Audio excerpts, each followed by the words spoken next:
FIFA ప్రపంచ cup 2026 ఫైనల్లో అర్జెంటీనాను 1-0 తేడాతో ఓడించి స్పెయిన్ విశ్వ విజేతగా నిలిచింది. 2010 తర్వాత స్పెయిన్ పురుషుల జట్టుకు ఇది రెండో ప్రపంచ కప్ టైటిల్. అటు మహిళల ఫిఫా వరల్డ్ కప్ 2023లో కూడా విజేత స్పెయినే. దీంతో ఒకే సమయంలో రెండు ప్రపంచ కప్లను చేతికి అందుకున్న ఏకైక దేశంగా స్పెయిన్ అరుదైన రికార్డును సృష్టించింది. 2024లో యూరో కప్ గెలిచిన స్పెయిన్ ఇప్పుడు వరల్డ్ కప్ కూడా గెలిచి అంతర్జాతీయ ఫుట్బాల్లో తనదైన ముద్రను వేసింది. తమ హవాను సత్తాను చాటింది స్పెయిన్. ఫిఫా వరల్డ్ కప్ విశ్వ విజేతగా స్పెయిన్. 2023లో మహిళల జట్టు, ఇప్పుడు పురుషుల జట్టు విజేత. డబుల్ రికార్డ్స్ తో మెన్ ఉమెన్ జట్లలో ఫుల్ జోష్. ఈ జైత్ర యాత్రలో స్పెయిన్ ను నడిపించిన విజయ సూత్రాలేంటి? ఒకప్పుడు స్పెయిన్ అంటే కేవలం పాసులిచ్చుకుంటూ బంతిని తమ ఆధీనంలో ఉంచుకునే టైంపాస్ టికీ-టాకా శైలికి పరిమితమయ్యేది. కానీ ఈసారి వాళ్లు దానికి వేగాన్ని, నేరుగా దాడి చేసే శైలిని జోడించారు. ఫుట్బాల్ దొరికిన వెంటనే అనవసర ఆలస్యం లేకుండా ప్రత్యర్థి బాక్స్ పైకి దూసుకెళ్లడం వల్ల సౌదీ అరేబియా, ఆస్ట్రియా లాంటి జట్లు స్పెయిన్ వేగానికి చేతులెత్తేశాయి. గ్రూప్ స్టేజ్ లో కేప్ వర్డ్ తో జరిగిన మొదటి మ్యాచ్ 0-0తో డ్రా అయినప్పుడు జట్టుపై కాస్త ఒత్తిడి పడింది. కానీ అక్కడి నుంచి తడబడకుండా నెక్స్ట్ మ్యాచ్ల్లో పుంజుకుంది స్పెయిన్. ముఖ్యంగా నాకౌట్ దశలో పోర్చుగల్, ఫ్రాన్స్, అర్జెంటీనా వంటి దిగ్గజ జట్లతో తలపడినప్పుడు స్పెయిన్ యువ ఆటగాళ్లు ఒత్తిడికి లోనవ్వకుండా ప్రశాంతంగా తమ సహజ సిద్ధమైన ఆటను ఆడారు. ఈ వ్యూహాల కలయికే గ్రూప్ స్టేజ్ నుంచి ఫైనల్ వరకు స్పెయిన్ ను ఓటమి ఎరుగని విశ్వ విజేతగా నిలబెట్టింది. ఈ టోర్నమెంట్లో స్పెయిన్ సాధించిన విజయానికి ప్రధాన కారణం వారి డిఫెన్స్.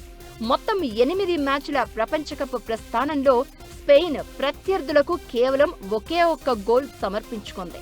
క్వార్టర్ ఫైనల్లో బెల్జియం మాత్రమే స్పెయిన్ పై గోల్ చేయగలిగింది. మిగిలిన 7 మ్యాచ్ల్లోనూ క్లీన్ షీట్లు సాధించి ప్రత్యర్థులకు చొరబడే అవకాశం ఇవ్వలేదు. స్పెయిన్ అటాకింగ్ కి ప్రధాన బలం వారి వింగర్స్ లమిన్ యామెల్, నికో విలియమ్స్. కుడివైపు నుంచి యామెల్ తన అద్భుతమైన డ్రిబ్లింగ్ తో ప్రత్యర్థి డిఫెండర్లను ముప్పు తిప్పలు పెడితే, ఎడమవైపు నుంచి నికో విలియమ్స్ తన మెరుపు వేగంతో బంతులను బాక్సుల్లోకి పంపాడు. ఫైనల్లో కూడా నికో విలియమ్స్ అందించిన అద్భుతమైన పాస్ వల్లే ఫెరాన్ టోరెస్ విన్నింగ్ గోల్ చేయగలిగాడు. ఎక్కడ కూడా అసలు యాక్చువల్గా ఫైనల్లో మెస్సీని టార్గెట్గా పెట్టుకుని అతనికి ఛాన్స్ ఇవ్వలేదు. అతనికి బాల్ అసలు యాక్చువల్గా దొరికేలాగానే చేయలేదు. ఫస్ట్ హాఫ్ డామినెన్స్ వాళ్ళేదో కొనసాగింది. అఫ్కోర్స్ ఎక్స్ట్రా టైంలో 108 మినిట్లో ఆ గోల్ అనేది రావడం అనేది చాలా చాలా important to Torres actually. Of course for a while మనకు అనిపించింది లాస్ట్ టైం వరల్డ్ కప్ పెట్టానైతే పెనాల్టీస్లోకి వెళ్ళిందో అలాగే వెళ్ళే ఛాన్సెస్ కనబడ్డాయి, 11 కాదు. బట్ ఎక్స్ట్రా టైంలో ఎక్కడ ఛాన్స్ ఇవ్వకుండా రెగ్యులేషన్ టైంలోనే వాళ్ళు మ్యాచ్ గెలవడం అనేది ఫ్యాంటాస్టిక్ యాక్చువల్లీ. సమ ఉజ్జుల మధ్య సాగిన ఫైనల్ మ్యాచ్ లో నిర్ణీత 90 నిమిషాల్లో ఒక్క గోల్ కూడా నమోదు కాలేదు.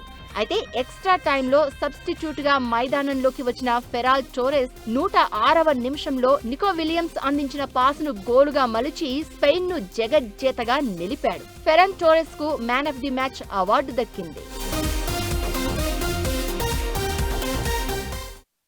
ప్రపంచ ఫుట్బాల్లో కొన్ని జట్లు ట్రోఫీలు మాత్రమే గెలుస్తాయి. మరికొన్ని జట్లు ఆట గమనాన్ని, ఆడే తీరునే మార్చేస్తాయి. స్పెయిన్ ఆ రెండో కోవకు చెందిన జట్టు. 2010 ఫిఫా ప్రపంచ కప్లో టికీ-టాకా వ్యూహంతో ప్రపంచాన్ని మంత్రముగ్ధులను చేసిన స్పెయిన్ ఇప్పుడు అదే శైలికి ఆధునిక రూపం ఇచ్చి టికీ-టాకా 2.0తో మరోసారి ఫుట్బాల్ వరల్డ్ కప్ను సొంతం చేసుకుంది. ఒకప్పుడు వందల పాస్లతో ప్రత్యర్థులను అలసిపోయేలా చేసిన ఆ జట్టు ఇప్పుడు అదే బంతి ఆధిపత్యానికి వేగం, దూకుడు, నేరుగా దాడి చేసే తత్వాన్ని జోడించింది. ఫలితంగా పాత స్పెయిన్ గుర్తుండేలా కొత్త ఫుట్బాల్కు తగ్గట్లుగా ఆడే జట్టుగా అవతరించింది. స్పెయిన్ ఆట వెనుక అసలు రహస్యం టికీ-టాకా 2.0. 2010లో టికీ-టాకా వ్యూహంతో ప్రపంచ కప్. బంతిపై ఆధిపత్యమే దీని వెనుక లక్ష్యం. 2014 తర్వాత వ్యూహంలో మార్పులు, వేగం, వింగర్లతో మరింత దూకుడు.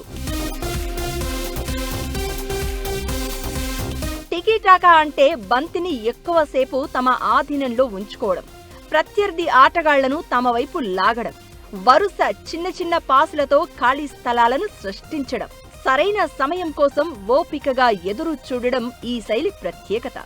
ప్రత్యర్థికి బంతి దొరక్కుండా చేయడమే మొదటి లక్ష్యం. అవకాశం వచ్చిన క్షణంలోనే గోల్ ఛాన్స్ సృష్టించడం రెండో లక్ష్యం. దక్షిణాఫ్రికాలో జరిగిన 2010 ప్రపంచ కప్లో స్పెయిన్ ఆటను ప్రపంచం ఆశ్చర్యంగా చూసింది. బంతి ఎక్కువసేపు తమ వద్దే ఉంచుకుంటూ ప్రత్యర్థులను పరుగులు పెట్టించింది. 7 మ్యాచ్ల్లో కేవలం 8 గోల్స్ మాత్రమే చేసినా ఒక్కో మ్యాచ్ను పూర్తిగా తమ నియంత్రణలో ఉంచుకోగలిగింది. 2008 యూరో నుంచి 2012 యూరో వరకు స్పెయిన్ ఆధిపత్యానికి టికీటాకానే ప్రధాన కారణం. బంతి లేకుండా ప్రత్యర్థి ఏమీ చేయలేని పరిస్థితిని సృష్టించడం ఆ జట్టు గొప్పతనం. 2014 ప్రపంచ కప్లో స్పెయిన్ ఘోరంగా విఫలమైంది.